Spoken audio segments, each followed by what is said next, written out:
Greer, Mayor of Baltimore.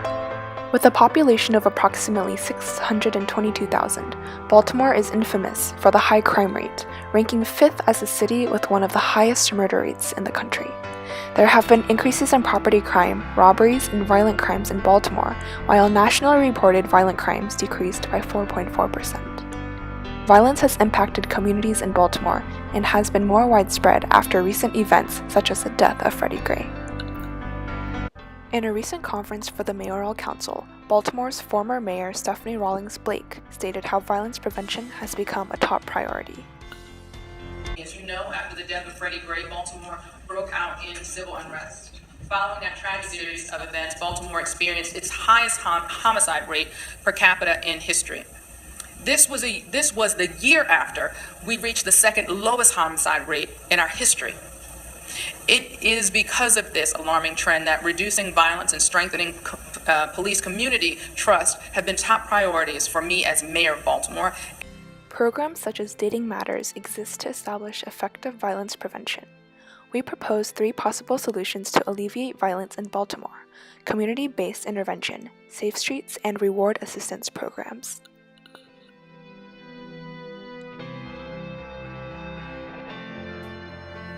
Here's a light bulb question for you. Why do we have to wait until offenders reach the prison system to teach them about the consequences of crime? Enter the Baltimore City Teen Court. The idea is simple. Show youth the consequences of their actions by involving them in the legal system from start to finish for prosecuting misdemeanors and violations. Assign punishment by community service and jury duty instead of prison. It's incredibly effective. In 2010, 111 of 116 cases were adjudicated successfully, and 4,158 community service hours were completed. Since its inception, youth taking part in the program have completed over 15,000 hours of community service. Multiplying by the minimum wage, this constitutes more than 100,000 given back to the city of Baltimore. In Alaska, where such a system was implemented, the recidivism rate was 6% for teen court cases compared to 23% for traditional juvenile justice cases. This system is so effective because rather than consigning teens to jail, they're integrated into society through community service and by serving as jury members in the justice system. Why should we limit this system to juveniles, however? Instead, we propose the following system. All defendants, regardless of age, who are accused of misdemeanors or violations such as assault, are given the choice between going to prison or entering a community integration program. In this community integration program, they will be surrounded by members of the community and assigned a community case manager who is responsible for helping integrate them back into the community. Similar programs already exist, and they are incredibly effective. The Violence Intervention Program is an intensive hospital-based intervention program that assists victims of intentional violent injury. Victims receive social support from a multidisciplinary team for a year after release to help them make critical changes in their lives. Compared to victims of violence not in the program, there has been an 83% decrease in repeat hospitalization, a 66.7% decrease in violent crime. Those in the program have an 82% employment rate at the time of follow-up, compared to a 20% rate for those not in the program. Because the proposal focuses on helping defendants instead of incarceration and targeting violence as a community problem, our proposal will make a positive, lasting impact on the community.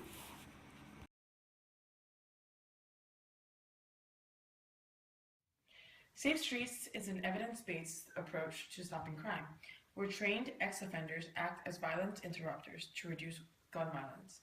Since its installation in its first program site in Baltimore in 2007, 80% of program participants reported that their lives were better since becoming program participants of Safe Streets.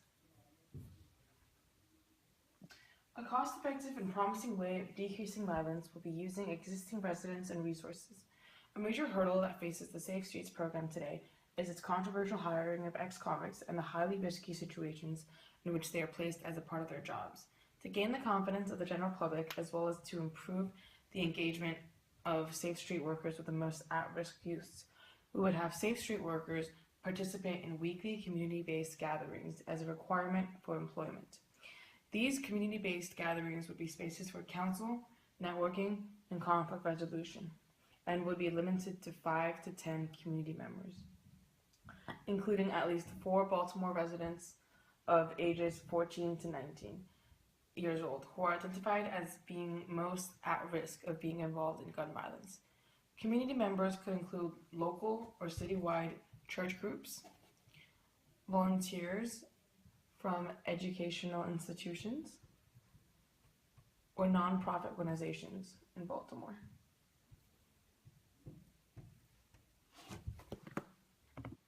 The The ability to find sufficient funds for this controversial program has always been an issue. One suggestion is that Safe Streets can come from foundations or other businesses that are willing to raise funds related to the recent unrest in Baltimore. For example, the Open Society Institute, Baltimore, has raised $740,000 for its Baltimore Justice Fund, and United Way of Central Maryland has raised $521,398,000.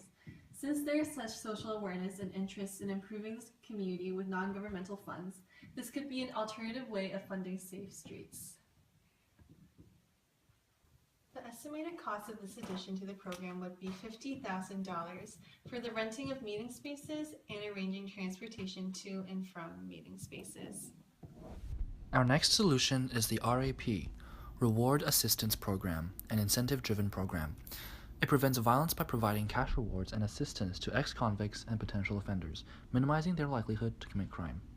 This program sees precedence in Richmond, California, where funds from private donors allow ex-convicts in the program to receive cash rewards for not committing crimes. The ex-convicts will work with others in the program to create goals for certain time periods, and if they reach it, they receive a cash stipend. Along with that, they receive help from a host of trained professionals offering mental health support so they can easily reintegrate into their community. Out of the 68 participants in Richmond's program from June 2010, 64 are still alive and 54 have gone without another gun-related charge. Since 2007, the city's overall murder rate has also dropped by 77%.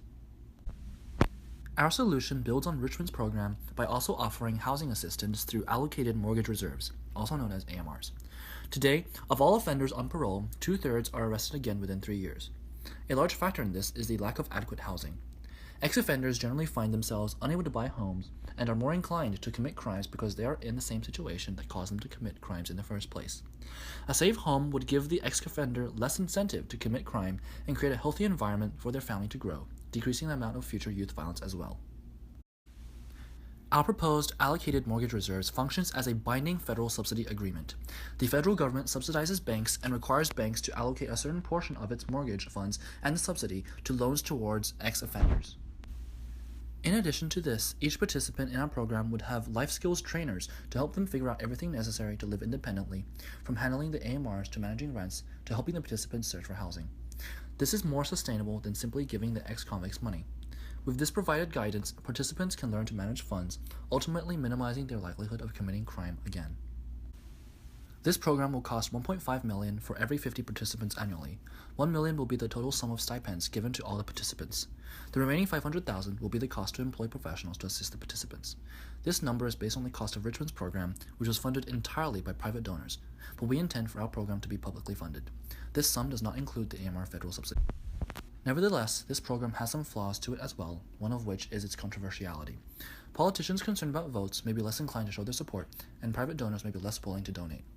Another major flaw is that Richmond's program is the only other program similar to this in the nation. With only one precedent, it is hard to say for certain whether this will turn out to be successful. However, let's keep in mind that revolutionary successes have all come from controversial beginnings, and the RAP has a strong chance of preventing future violence in cities such as Baltimore, and you should seriously consider its implementation. Our final recommendation is the RAP program. First of all, it's sustainable. RAP is comprehensive, taking into account housing, employment, and other monetary barriers that participants may face.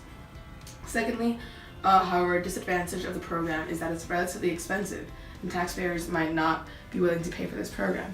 However, as it stands now, the cost of incarceration is $40,000 per person for 1 year, whereas the cost of RAP is merely $30,000 per year per person.